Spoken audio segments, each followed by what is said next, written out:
Good morning, this is Dr. R.S. Maurya helping you out to get a better understanding of English language and also enabling you to communicate fluently, concisely with a great authority and command. Guys, हम आपको आज फिर building and argument debate के बारे में बता रहे थे कि डिबेट कैसे किया जाता है और debate is a very much part of curricular activities in high school also and in +2 also and in graduation level also. So debate is very important part that I was to discuss, and yesterday I had given some hints on the skills of how to build how to say a debate. So the very skill part of it, the way it is to be built in this.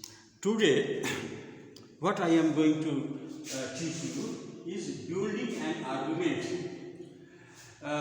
Debate is about comparison of everything, comparison of especially two things in which everything comes: politics, history, whatever this topic is there. So debating matter, the one is motion and another is against the motion, ऐसे करके होता है. तो उसको कल मैंने आपको बताया था कैसे होता है. आज जो हम आपको बताने जा रहे हैं वो ये चीज़ है कि आर्गुमेंट कैसे हम बिल्ड करते हैं. आर्गुमेंट का मतलब क्या होता है? तर्क.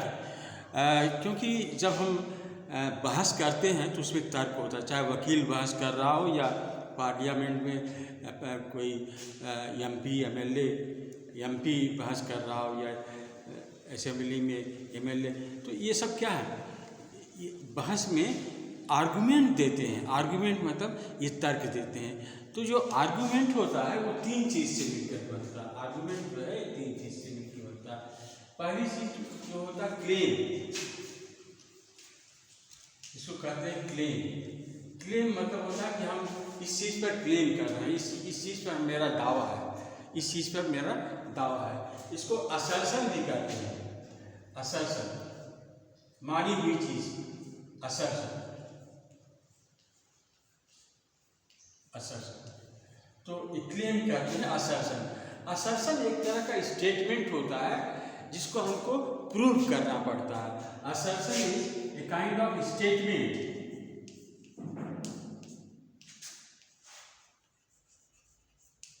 जिसको हमको सिद्ध करना. स्टेटमेंट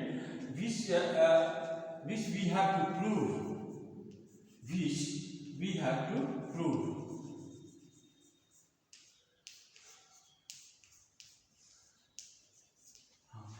तो पहली चीज हमें बताया कि इसके कंपोनेंट हैं क्लेम, असर्शन की, और ये एक तरह का स्टेटमेंट होता है जिसको कि हमको प्रूव करना होता है. स्टेटमेंट जैसे यदि कहें कि विज्ञान वरदान है, साइंस इज ए बून. अब इसको हमको प्रूव करना है, ठीक है. तो इसको बोलेंगे कि एक भाग, आर्गुमेंट का एक भाग ये होता है कि क्लेम, कि हमने क्लेम किया कि science is a boon. Science is a बून,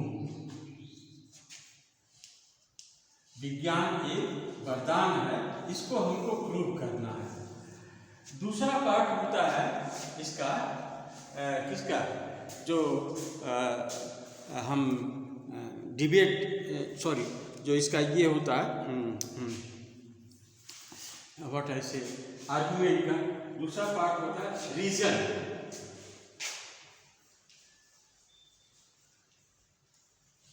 यहाँ पर हम तर्क देते हैं. रीजन का मतलब होता है उसको आप एक्सप्लेन कीजिए, व्याख्या कीजिए. रीजन का मतलब होता है उसको एलोबोरेट कीजिए,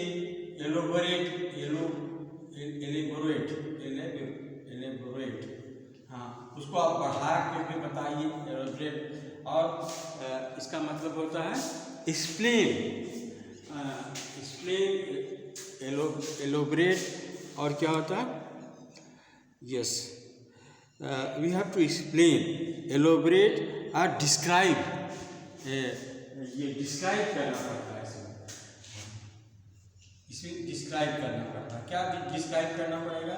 हमको ये एक्सप्लेन करना पड़ेगा कि साइंस वरदान क्यों है, why science is a good, why science is a good, ये हमको एक्सप्लेन करना पड़ता है। किसके? दूसरे चरण में रीजंस, तर्क देना पड़ता है कि भाई क्यों साइंस इज ए गुड का क्या मतलब होता है। हमारे लिए साइंस एक वरदान है, तो कहाँ वरदान है, तो आपको बताना पड़ेगा कि साइंस वरदान है। फिर आप सोच करके बताइए, सोचिए कि क्या हम बिना मोबाइल के रह सकते हैं?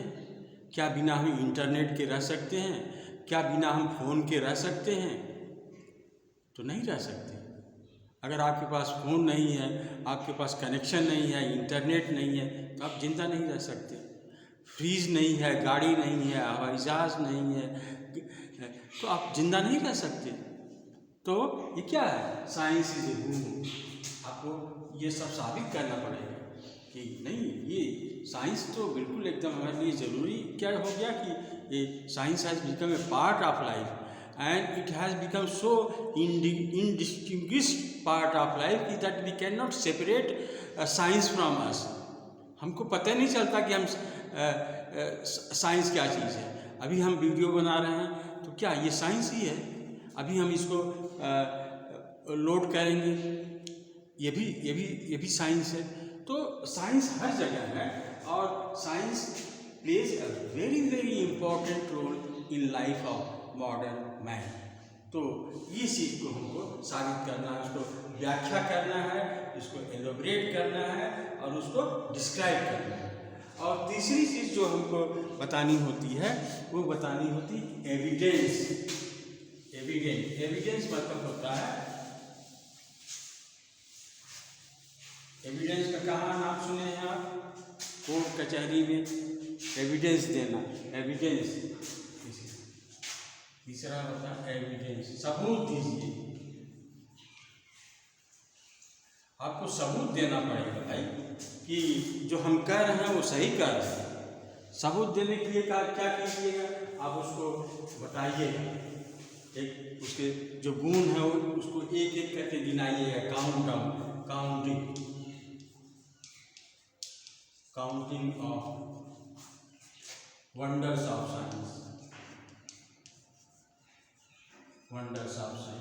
जितना उसको एक एक करके आप बताइएगा। फिर जो है इसको डाटा वाइज बता सकते हैं, इसको आर्टिकल्स में लिखा है कोई, उसको बता सकते हैं। एथेंटिक सोर्स से बता सकते हैं, कोई एथेंटिक सोर्स है उससे आप बता सकते हो कि साइंस जो है ये है। तो ये जो है एविडेंस आपको देना पड़ेगा। यस, हियर इट इज, ये this is a mobile, this is a handset. Without it we cannot live. Even the children are so addicted to mobile that they cannot live. And if mobile is not there, how can we have a connection? Yeah, how can we communicate others? Problem is this: today's man is a man of communication. He has link everywhere. He can talk from India to Germany, from Germany to Japan, Japan to Australia. He had friends over there, so his business is there. So this is not possible without science. How can? तो आप इसको कहिएगा कि आप इसको proof दीजिए कि ये नहीं संभव है। साइंस तो एक हर जगह है, at every step there is science, there is a wonder of science. What अभी देखिए आर्टिफिशियल इंटेलिजेंस है, रोबोट है, सो मेनी थिंग्स है। वो आदमी की जगह काम कर रहा, फास्टर काम कर रहा और ज़्यादा जान रहा, नॉलेज उसको है और नेचुरल नॉलेज है, बहुत सारी चीज़ें हैं। तो we can not live without science. ठीक है। अब इसके बाद होता है कि ये 3 स्टेप चलने के बाद चौथा स्टेप फिर आ जाता है। चौथे स्टेप को हम कहते हैं रिवोल्ट। चौथे स्टेप को हम कहते हैं रिबूटल। rebuttal. Rebuttal मतलब होता है attacking once again. Attacking once again. Attacking once again. और किस चीज को अटैक करे? अब कोई दूसरा आदमी कह सकता कि नहीं नहीं हम नहीं मानते आपकी बात, I don't accept it, science is not good, it is science is a curse, ये अभिशाप है, ये बहुत बड़ी जो है ये अभिशाप है, आदमी को कोई कोई ये जहन्नम में ले जाएगा, because so many man has invented so many dangerous things, so many poisonous gases, so many killing weapons that he can destroy the world in a second. Bombs are there, hydrogen bombs are there, nuclear bombs are there. If dropped, the planet, the plants and animals can die in a second. So this is very dangerous. I don't believe. तो इसको कहते हैं attacking once again. अब उसको कहना है कि जो दूसरा आदमी उसको कहना है कि बेसलेस है, wrong and baseless. It is baseless to say, it is wrong to say that science is good. Science is not good, science is curse. So अब इसके बाद ये आपने एक चीज को आप क्लेम कर दिया, साइंस इज कर्स. अब जब क्लेम कर दिया तो फिर आप रीजन में जाइए और फिर आप जो एविडेंस दीजिए और अगर ये सही है तो आपकी बात सही मानी जाएगी. तो ऐसे करके डिबेट चलते रहता है. This is all I have told you in A nutshell, but this is a very logically, that is a practice where? Practice in schools and colleges and everywhere, in parliament. So you have to build a claim number one, and then you have to prove it, you have to give reason for it, and you have to give evidence for it, and then you are again be re-attacked by someone. No, this is not thing. My point is this, I agree that this is right thing. So in this way debate is done. So guys, this was all about how to build an argument. So we'll meet you again for further points in spoken English. Till then, goodbye. Thank you.